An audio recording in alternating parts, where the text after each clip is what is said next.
Eby'Abaleevi essuula 10 olunyiriri olusooka okutuuka ku lusembayo.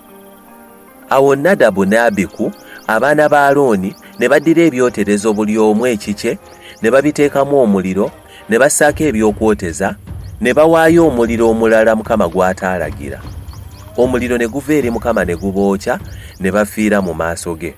Awo Musa n'alyoka agamba Alooni nti, kino kye kiikyo Mukama kye yayogera nti, naatukulizibwanga mu abo abampeereza era nagulumizibwanga mu maaso g'abantu bonna. Alooni ne yeesirikira. Musa n'ayita Misayiri ne Erizafani abaana ba Uziyeri kojja wa Alooni n'abagamba nti, musembere, musitule emirambo gy'abaganda bammwe mugiggye mu weema entukuvu, mugitwale ebweru w'olusiisira. Awo ne basembera, ne basitulira emirambo mu ngoye zaagyo ne bagitwala ebweru w'olusiisira nga Musa bwe yalagira. Musa n'agamba Alooni ne Eriyazaali ne Isamaali batabani be nti, temutankuula nviiri zammwe so temuyuza byambalo byammwe muleme okufa, era Mukama aleme okusunguwalira ekibiina kyonna, naye baganda bammwe ennyumba ya Isirayiri yonna bakaabire okwokya ogwo Mukama gw'ayokezza. Temufuluma mu mulyango gwa weema ey'okusisinkaniramu muleme okufa, kubanga amafuta ga Mukama ag'okutukuza gali ku mutwe. Ne bakola ng'ekigambo kya Musa bwe kyali. Mukama n'agamba Alooni nti, tonywanga ku mwenge newankubadde ekitamiiza kyonna, gwe n'abaana bo bwe munaabanga mugenda okuyingira mu weema ey'okusisinkaniramu muleme okufa. Lino linaabanga tteeka eritajjulukuka mu mirembe gyammwe gyonna. Mwawulengamu ebya Katonda okuva ku bikozesebwa ebya bulijjo, ebyo ebirongoofu n'ebitali birongoofu. Era mulyoke muyigirize abaana ba Isirayiri amateeka gonna ge nabalagira nga mpita mu Musa.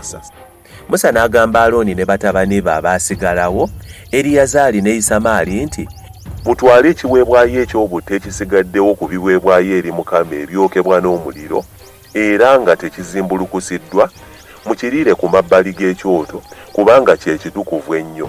Era munaakiriiranga mu kifo ekitukuvu, kubanga gwe mugabo gwo n'abaana bo ku biweebwayo ebya Mukama ebyokebwa n'omuliro, kubanga bwe ntyo bwe nalagira.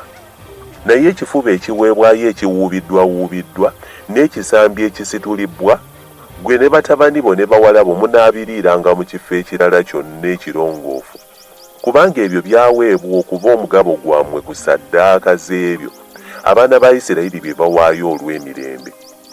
Ekisambi ekisituliddwa n'ekifuba ekiwuubiddwa banaabireeteranga mu maaso g'ebiweebwayo ebyokebwa n'omuliro eby'amasavu, okubiwuubawuuba okuba ekiweebwayo ekiwuubiddwa mu maaso ga Mukama.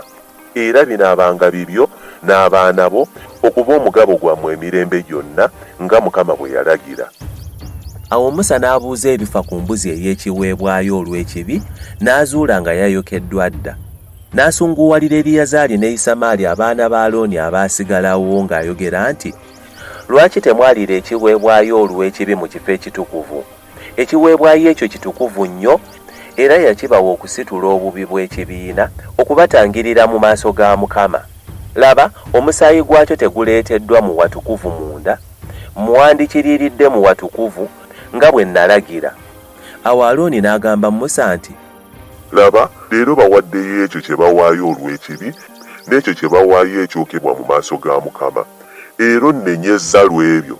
Kale singa ndidde ekiweebwayo olw'ekibi leero, kyandibadde kirungi nnyo mu maaso ga Mukama. Kale Musa bwe yawulira ebyo n'amatira.